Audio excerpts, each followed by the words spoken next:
Adik saya sudah lama menikahnya, tetapi belum kunjung juga dikaruniai anak. Semoga Allah insya Allah berikan kemuliaan dan dijawab dan diberikan keturunan yang saleh-salihah insya Allah. Ternyata ada masalah sampai pada berita terakhir yang disampaikannya yaitu tuba fallopiannya sudah diangkat. Nah, dia berencana program kehamilannya dengan bayi tabung. Itu bagaimana dalam pandangan Islam, diperolehkan atau dilarang? Baik, syukron Pak Wahab. Baik, teman-teman sekalian, dalam kaidah fiqih itu sifatnya sangat fleksibel, sesuai dengan kondisi zamannya di era-era yang berbeda. Asal tuntunan nilai-nilainya mengikuti tuntunan-tuntunan yang telah dijelaskan atau diisyaratkan dalam Al-Quran atau juga dibimbing oleh Rasulullah Sallallahu Alaihi Wasallam. Kaidah pertama, bagi perempuan, jika memang kemudian setelah menikah berikhtiar kemudian memohon kepada Allah untuk diberikan keturunan, maka silakan berikhtiar. Ya, ikhtiar pertama dari mulai berhubungan suami istri, sunnah bahkan berpahala di situ. Ya, ada dalilnya tuntunan di Quran misalnya surah ke-7 ayat 189.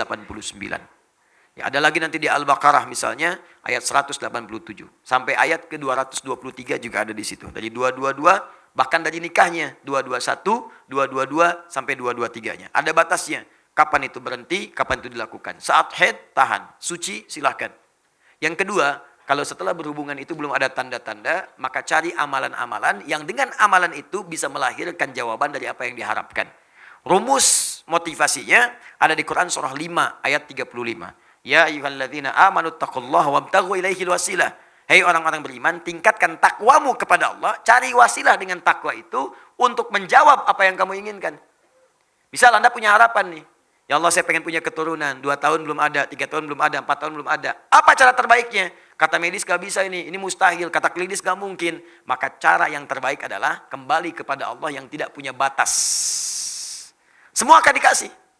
Bagaimana caranya? Allah berikan satu jalan, satu aja. Ittaqullah, tingkatkan takwa kepada Allah. Rumusnya takwa. Takwa itu disebutkan 115 kali dalam Al-Quran. Maka setiap menyebutkan kalimat takwa, di situ ada amalan. Keluarkan amalannya. Tempuh amalan itu dengan niat untuk mendapatkan jawaban dari ikhtiar yang sedang dikerjakan. Apa contoh dari takwa itu? Salat. Karena kalimat takwa pertama dalam Al-Quran, bagi orang beriman, disandingkan dengan salat. Dan mana dalilnya Ustaz? Quran surah kedua Al-Baqarah, ayat kedua sampai ketiga. Dzalikal kitabu la raiba fi hudal lil muttaqin. Siapa orang takwa muttaqin itu? Ayat 3-nya. Alladzina yu'minuna bil ghaib wa yuqimunas shalah. Yaitu orang yang telah beriman kepada Allah walaupun tak nampak dalam pandangannya, maka dia memaksimalkan salat dengan membuktikan keimanannya kepada Allah. Buktikan iman dengan salat. Minta dalam salat, bangun, tunaikan salat. Dan lewati seperti orang biasa. Orang biasa cuma 5 waktu, Anda tambah dengan sunnah, bangun tahajud, bikin mihrab, salat di situ, minta, mohon kepada Allah dalam salat Anda. Ini pernah dicontohkan langsung, bahkan ada dalilnya. Kisah Nabi Zakaria. Di Quran surah ketiga Ali Imran. Ayat 38 sampai 39.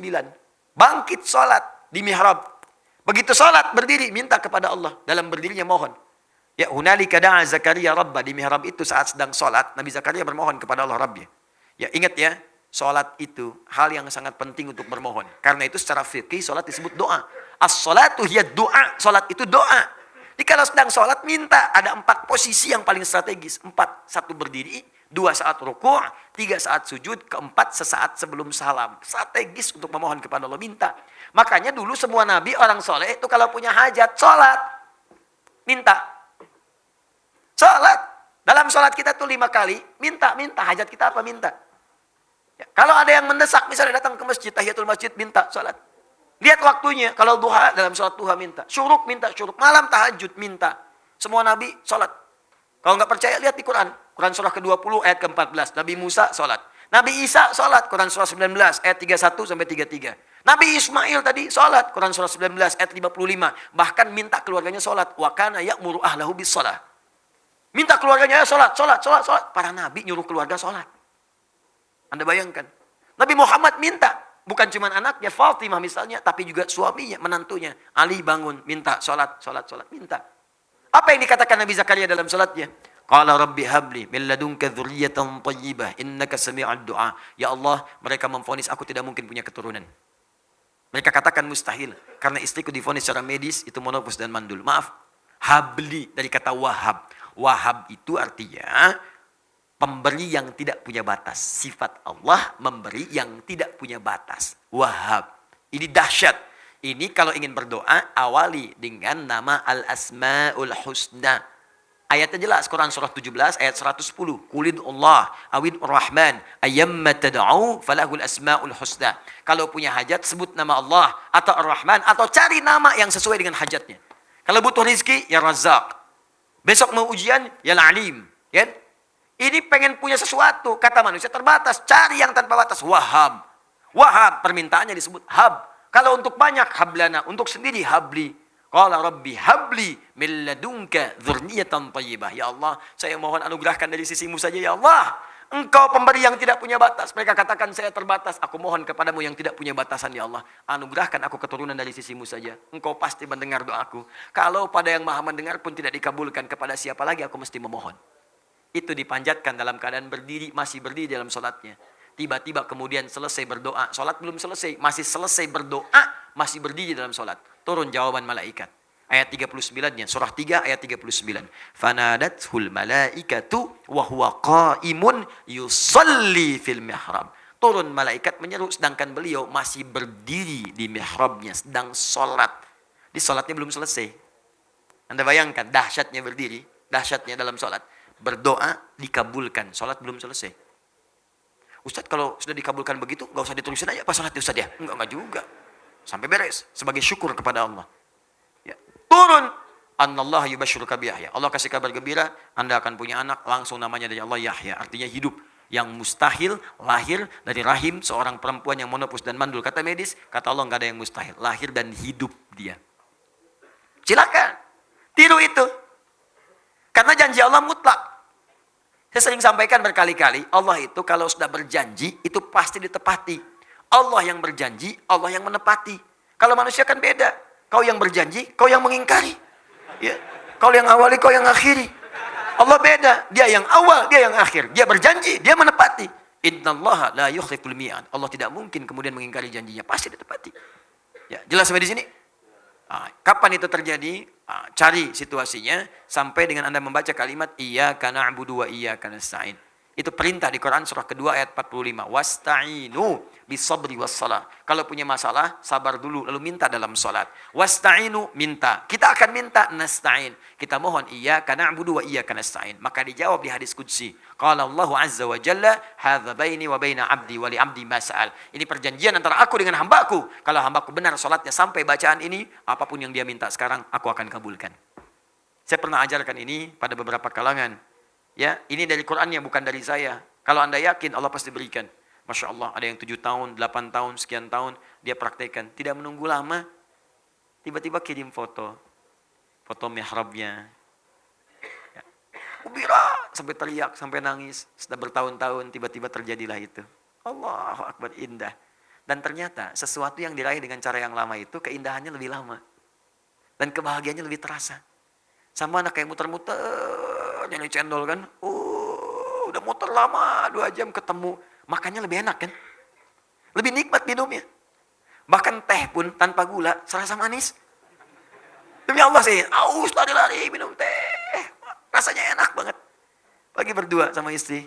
Ya, sayang kurang manis, lihat aku aja. Masya Allah.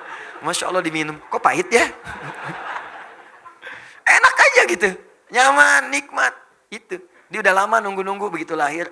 Indah. Masya Allah lagi. Dilihat-lihat sayang-sayang, kecup-kecup dan sebagainya. Dan didoakan. Nah kasus yang terakhir. Ini agak berbeda. Dalam kondisi tidak seperti itu. Kondisinya di luar normal. Turba falopinya diangkat. Setiap yang di luar normal. Maka kaidahnya mustasnayat. Dikecualikan dari yang biasa. Dikecualikan dari yang biasa. Kalau kondisi darurat. Maka kaidah fikihnya. Ad-daruratu tubihul mahzurat. Sesuatu yang darurat bahkan diperkenankan melakukan sesuatu yang tadinya dilarang. Apa diantaranya?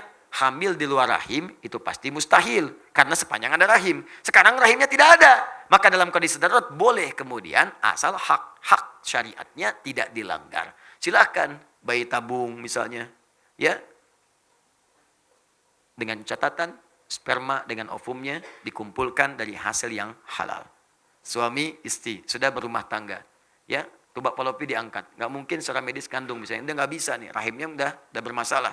Maka silakan sperma suaminya dengan ovum istrinya dikumpulkan jadi satu, diproses di situ. Silakan dikembangkan. Tumbuh, lahir misalnya. Alhamdulillah. Ada yang jalan rahimnya masih ada, tapi untuk keluar nggak mungkin, ada yang terhalang. Ya, nggak mungkin. Terjadi kasus kemarin. Salah satu jamaah kita seperti itu, nggak mungkin, tertutup luar biasa. Untuk hamil, ya dia bisa kemudian mengandung untuk melahirkan, tapi untuk jalan masuk spermanya nggak ada, terhambat dia, susah. Maka disimpan kemudian, disatukan, diproses di luar, disuntikkan kemudian ke dalamnya. Ngandungnya di situ juga, lahir, sah, boleh. Dengan catatan sperma dan ovum itu disatukan dalam proses yang sah, ada akad di situ. Yang tidak boleh, belum nikah, bayi tabung yuk, misalnya itu nggak boleh. Nggak boleh, disatukan, suntikan ke rahim misalnya, nggak bisa, nggak mungkin. Jelas ya? Paham ya? Boleh, silakan. Program kembar, boleh misalnya. Ya, kembar yang terbaik itu bermohon kepada Allah Subhanahu Wa Taala. Minta, ya Allah, saya ingin misalnya anugerahkan kepada saya, ya Allah, anak yang kembar, supaya keduanya bisa berjihad di jalan-Mu. Keduanya bisa melengkapi, ya Allah, menjadi penghafal Quran. Keduanya bisa memberikan mahkota, ya Allah. Niatkan seperti itu. Ya, kalau diniatkan ibadah, biasanya akan cepat dikabulkan oleh Allah. Tapi kalau urusan dunia, itu biasanya agak lambat. Ya Allah, berikan saya anugerah yang kembar, ya Allah, supaya lucu. Saya ingin berikan yang pertama namanya si luca, kedua si lucu, saya kan. Nah, itu biasanya agak susah.